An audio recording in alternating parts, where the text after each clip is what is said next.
मात्र गुरु की इतनी सी बात। कितनी बात? कितनी बात?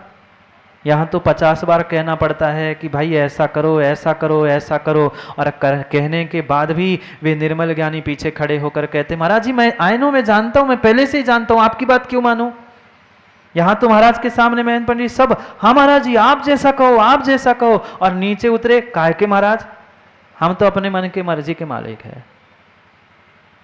क्या समर्पण, क्या समर्पण ब्रिजेश डॉक्टर। ये विश्वास मानना, आज जो कुछ भी ऊंचाई को प्राप्त करने वाला जीव है, चाहे आचार्य भगवान विद्यासागर, आचार्य भगवान विशुद्ध सागर, आचार्य भगवान विराग सागर, जिनका भी नाम लो, जो आज ऊंचाई पर पहुंच रहे हैं, विश्वास मानना जिनका गुरु के प्रति समर्पण होता है, जिनका गुरु के प्रति रत्नेश जी समर्पण होता है ना, गुरु ने कह दिया तो तुम्हें इतनी इतनी श्रद्धा गुड्डा भाई होनी चाहिए कि खाई में कूद जाए। ऐसा समर्पण जिसका होता है वो ही जगत पूज्य स्थान को प्राप्त करता है। इतनी सी बात कही, खेलना मैदान सब छोड़कर अब ज्ञान के मैदान में उतर गया वह विद्याधर। बस बहुत हो गई खेलकूद, बहुत हो गई खेलकूद। मुझे गुरु ने कहा है कि मुझे तत्वार्थ सूत्र और सहस्त्र नाम सुना के दिखाना है, याद करना है। सब काम छोड़कर पहले वहां संलग्न हुए। आज 50 बहाने बनाते हैं कि महाराज आना तो है प्रवचन सुनने के लिए, बैठना तो था विधान में, पर क्या करे अरविंद विहार से यहां तक आने की रास्ता खराब है ना, नहीं तो मैं विधान में बैठ ही जाता। भगवान की भक्ति करने के लिए तुम्हें रास्ता बीच में आ गया। कितने बहाने, कितने बहाने, कैसे बहाने, कैसे बहाने। क्या एक एक क्षण के जीवन के, उनके एक एक क्षण और एक एक घटनाएं भी समझ लो ना, तो राहुल दिन बदल सकते हैं, भाव बदल सकते। पर इतनी श्रद्धा से हमने सुने कहाँ हैं, सुने ही कहाँ है। हमने कई बार हर साल हम मनाते हैं, शरद पूर्णिमा हर साल मनाते हैं, पर क्या कर पाए। शरद पूर्णिमा का चांद तो पूरा होता है, वे भी पूर्णता को प्राप्त हो चुके थे, पर हमारी एकाध कला ही बढ़ गई।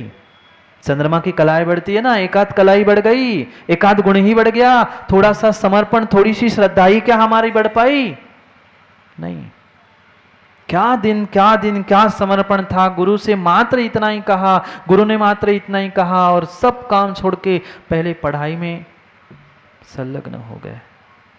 पढ़ाई हो गई, निर्णय भी हो गया, और ये पक्का है जो गुरु के चरणों में रहकर पढ़ता है वह पुनः संसार के इंद्रियों के विषयों में उलझने का प्रयास करता ही नहीं, प्रयास करता ही नहीं, प्रयास करता ही नहीं। पुनः विहार कराते कराते कराते वह स्तवनिधि थोड़ा सा महाराष्ट्र के बॉर्डर पे जैसे आगे और बढ़े। निर्णय हो गया, आचार्य भगवान ने कहा कि चतुर्मास यही होगा, चतुर्मास यही होगा। आचार्य देशभूषण जी, चतुर्मास यही होगा। विद्याधर जी ने निर्णय किया, अब क्या किया जाए। सदलगा प्रास में है, हमें पढ़ाई लिखाई करनी है, और घर पास में होने से कभी भी पढ़ाई लिखाई हो नहीं सकती। कोई ना कोई रिश्तेदार आएंगे, कोई ना कोई सगे संबंधी आएंगे, घर ले जाने की बात करेंगे। मुझे तो पढ़ना है, जैन धर्म को पढ़ना है। मात्र तत्वार्थ सूत्र की पढ़ने की आज्ञा से ऐसी ललक भीतर जगी कि गुरु के चरणों में निवेदन किया, गुरु जी मुझे तो जैन दर्शन के रहस्य को समझना है, पर कैसे काम होगा। नगर पास में है, रिश्ते नाते संबंधी सभी बार बार आएंगे, पढ़ाई में मन लगे नहीं लगे, और मुझे और भी विशेष पढ़ना है। पंडित जी क्या सरलता, निर्मल जी क्या सरलता, क्या सरलता, क्या सरलता। आचार्य भगवान देशभूषण महाराज की आज का एक छोटा सा पिता, एक छोटा सा पंडित तक अपने शिष्य को, अपने चेले को दूसरे के पास नहीं भेजता। कितनी सरलता। आचार्य देशभूषण महाराज ने कहा जाओ जाओ, तुम उस राजस्थान की धरा पर एक महान विद्वान ज्ञानी आचार्य भगवान ज्ञान सागर जी है, तुम उनके चरणों में पहुंच जाना, तुम उनके चरणों में पहुंच जाना, और वहां से अपने जीवन के उत्थान का मार्ग प्रारंभ कर लेना। कितनी सरलता, कितनी सरलता। आज क्या हो रहा है और क्या होना चाहिए था, ये समझने की आवश्यकता है। क्या करे, दिन बदल गए, दिन बदल गए हैं। कितनी सरलता, कितनी सरलता। आचार्य भगवान देशभूषण महाराज ने कह दिया कि जाओ बेटा, अपने शिष्य को, जिसका ऐसा समर्पण होने पर भी उस शिष्य की महानता को, शिष्य की उन्नति को और शिष्य के भविष्य को देखते हुए उन्होंने कहा ठीक है, तुम्हें और विशेष पढ़ना है ना, जाके वहां राजस्थान की भूमि में पहुंचो जहां आचार्य भगवान ज्ञान सागर जी विराजते। पहुंच गया वह विद्याधर। जैसे ही वहां पहुंचते हैं, निवेदन किया कि ऐसे ऐसे आचार्य भगवान ने आपके पास भेजा है, क्योंकि बिना सिफारिश के तो काम होता ही नहीं है। वहां एक कचौड़ी मल थे, उनके पास पहुंचा, उनके साथ वह आचार्य ज्ञान सागर जी के पास जैसा ही विद्याधर पहुंचता है, उन्होंने पूछा कौन, कहाँ, कैसे आए। जैसे ही बताए कि दक्षिण से आचार्य भगवान ने, क्योंकि सिफारिश लेके ही गए थे, उन्होंने आपके पास भेजा है। पूछने के सबसे अंतिम प्रश्न उन्होंने पूछा कि बताओ, ये सब कुछ ठीक है, तुम्हारा नाम तो क्या है? नाम तो तुमने बताया नहीं, ग्राम बताया, घटना बताई, तुम्हें पढ़ना है ये भी बताया, पर जैसे ही उन्होंने अपना नाम बताया, मेरा नाम तो, क्या नाम था? मेरा नाम क्या था? मेरा नहीं, उनका नाम उन्होंने कह दिया, मेरा नाम तो विद्याधर है। जैसे ही मुख से विद्याधर निकलता है, आचार्य ज्ञान सागर जी कहते, अरे फिर मैं विद्याधर को आज विद्या सिखा दूंगा, कल तू विद्या लेकर उड़ गया तो? क्योंकि विद्याधर तो उड़ने वाला होता है। मैं इतनी मेहनत करूं और तू कल मुझे छोड़कर ही चला गया तो? तत्काल विद्याधर का निर्णय कितना कठोर और क्या समर्पण था। तत्काल उन्होंने निर्णय करते गुरु चरणों में कायोत्सर्ग किया, गुरुजी मैं आज से संकल्प करता हूँ, आज से नियम लेता हूँ कि आज से मेरा वाहन का, सवारी का त्याग, चलूंगा तो पैदल ही चलूंगा और आपकी आज्ञा से आपके साथ ही चलूंगा। बिना शिष्य की परीक्षा से गुरु राजू भाई कभी शिष्य पर विश्वास नहीं करता। ये परीक्षा थी, ये समर्पण की परीक्षा थी, क्योंकि ज्ञान देना था, शिक्षा देनी थी, विद्या देनी थी। एक प्रश्न में ही परीक्षा हो गई और निर्णय हो गया। वो दिन था समर्पण का, जो समर्पण, जो श्रद्धा, जो सेवा उस विद्याधर ने की, वह विद्याधर की सेवा ही आज आचार्य भगवान विद्यासागर के रूप में हमारे सामने साक्षात प्रकट। क्या करे लोगों को मुकेश जी उन्नति दिखती है, आज का यशा कीर्ति, आज की वाहवाह सबको दिखती है शैलेन जी, पर जिस जीव ने गुरु की सेवा की है उस शिष्य से ही पूछना, क्योंकि ऐसी विषम परिस्थिति में आचार्य भगवंत विद्यासागर जी ने अपने गुरु आचार्य ज्ञान सागर जी की सेवा, ऐसी सेवा की, अंतिम समय में हाथ पकड़कर चलना। बाकी कथा और कहानियां तो शायद हर साल आप सुनते, पढ़ते, देखते आदि होते, पर मैं उस भीतर की श्रद्धा की और सेवा की बात कहना चाहता हूँ। सेवा का मतलब ये नहीं होता संयम कि मेरे हिसाब से चले तो हम माने, नहीं तो हम छोड़ के जाए। ये सेवा का, समर्पण का मतलब नहीं होता। अपने हिसाब से गुरु को चलाना अविनाश जी, ये सेवा नहीं है, ये व्यवस्थाएं नहीं है, ये श्रद्धा समर्पण नहीं है, ये दिखावा है, ये ढोंग है। वे महान गणनी आरिका ज्ञानमती, अब उनकी भी घटनाक्रम कह दूं ना माँ, उनकी भी घटनाक्रम कह दूं ना तो रोमांचित हो जाओगे, रोंगटे खड़े हो जाएंगे। वो कोई बहुत ज्ञानी, कोई आप जैसी डिग्रीधारी नहीं थे। भी ज्ञानमती जो गणनी, प्रथम गणनी के रूप में आज वह सबने देखा, दर्शन किया होगा, वे कोई बहुत पढ़ी लिखी नहीं थी। जब शादी होके जा रही थी, माँ कुछ साथ में देते हैं ना घर वाले, माता पिता, आजकल तो बहुत कुछ देने लग गए, पहले भी देते थे।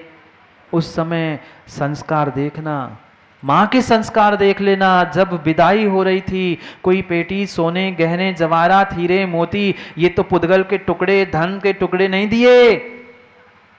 माँ ने अगर विदाई में बेटी के हाथ में कुछ दिया था तो जिनवानी को वेष्टन में बांध के दिया था, और वही साक्षात फलीभूत हुआ कि शरद पूर्णिमा की वह, जैसा शरद पूर्णिमा के चंद्र का धवल प्रकाश है, ऐसे ही धवल वस्त्र, धवल उन व्रतों को धारण करते हुए वह भी आज अपने जीवन को वह जितेंद्रिय बनाते हुए कार्य पुरुषार्थ कर।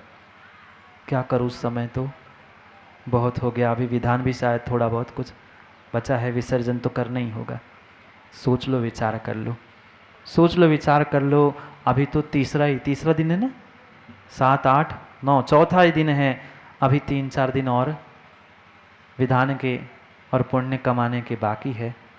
एक के बाद एक पता नहीं कैसा पुण्य विदिशा वालों ने इकट्ठा करके इस साल रखा था कि एक पूर्ण नहीं हुआ, एक दिन छोड़कर एक दिन कुछ चल ही रहा है। आज हमने वह शरद पूर्णिमा का जन्मदिन मनाया और 11 तारीख को उन वैरागियों की अनुमोदना करने के लिए पुनः सब मिलकर उस जो आने वाले 6 नवंबर को दीक्षा ग्रहण करने वाले हैं, उन वैरागियों की अनुमोदना करने के लिए आप सभी नहीं आओगे ना? पाटनी खेत कौन देखेगा? खेत कौन देखेगा? फिर फसल खड़ी है, वो फसल कटे नहीं कटे, पर अपने पाप काटने के लिए उन वैरागियों की अनुमोदना करने के लिए हमें समय पे पहुंचना है। सोमप्रभ स्वामी आज हमें उन जितेंद्रिय के बारे में समझा रहे हैं। मात्र उन श्लोकों को मैं पढ़ता हूँ और संक्षेप में उसका अर्थ करते हुए आज की बात को विराम देते हैं, क्योंकि सोमप्रभ स्वामी भी सम्राट की बात कह रहे हैं। प्रश्नकर्ता ने सम्राट की ही पूछी तो हमें भी तो सम्राट की ही बात करनी थी। तो सभी संयोग और नियोग ऐसे बने कि वे धरती के देवता रूपी सम्राट की भी बात हो गई और जितेंद्रिय सम्राट की भी बात यहाँ कह रहे हैं। पढ़ते हैं बस कुछ श्लोकों के माध्यम से। धत्ता मौनमगार मुज्जतु विधि प्रगल्भाभ्यस्यता मत्स्वत्कर्णमाश्रममुपादतां तपस्याप्यतां श्रेया पुञ्जनिकुञ्जभञ्जनमः वातं न चेदिन्द्रिय व्रातं जेतुमवेति भस्मति हुतं जानीत सर्वः तथा धर्मध्वंसधुरीणमभ्रणवसा वारीणमा प्रस्थिता लङ्करणीमरणशर्मनिर्मितकला पारिणमे कान्तता सर्वाणि मननात्मनि न मनत्यात् त्यांति न मेष्टे यथा कामिनं कुपथाध्वनिमजनदान् क्षोधकमे क्षेमकभाक्। उन दोनों श्लोकों के माध्यम से सोमप्रभ स्वामी भी वही कह रहे हैं। संसार का सबसे बड़ा अगर सम्राट कोई है तो धन दौलत कमाने वाला नहीं है। जिसने दूसरों को जीता वह बड़ा जितेंद्रिय नहीं है, बड़ा इंद्र नहीं है। जो गुलामी को छोड़कर इंद्रियों पर लगाम लगाते हुए अपने मन को, अपने आप को जीत लेता है, वही जितेंद्रिय ही सर्वश्रेष्ठ है, वही जितेंद्रिय सर्वश्रेष्ठ है। धर्मम ध्वंस धुरीणम, जो धर्म को नाश करने के लिए नायक है। इंद्रिया, क्यों छोड़ना इंद्रिय के विषयों को, क्यों इंद्रियों पे लगाम लगाना? क्योंकि इंद्रिया एक भस्म जैसी है, इंद्रिया अग्नि जैसी है, उस पर ढकी हुई ये राख मात्र वर्तमान में दिख रही है। पर जैसी ही राख उस अग्नि की कोयले के ऊपर की निकाल दो, अग्नि तो भीतर धधकती ही है। मौनम धत्ता, घंटों घंटों के मौन ग्रहण कर लेना। अगारम उज्जतु, घर को छोड़ देना। विधि प्रागल्भ्यम अभ्यसता, विधि की दक्षता से मुहूर्त देखकर ज्ञान अर्जन, विद्या अर्जन कर लेना। अनर्गतम अस्तु, गण में रह लेना, साधु के साथ भी रह लेना। आश्रम गताम उपदताम, शास्त्र पठन पाठन के लिए श्रम करते रहना। तपा तप्यता, तप को भी तप लेना।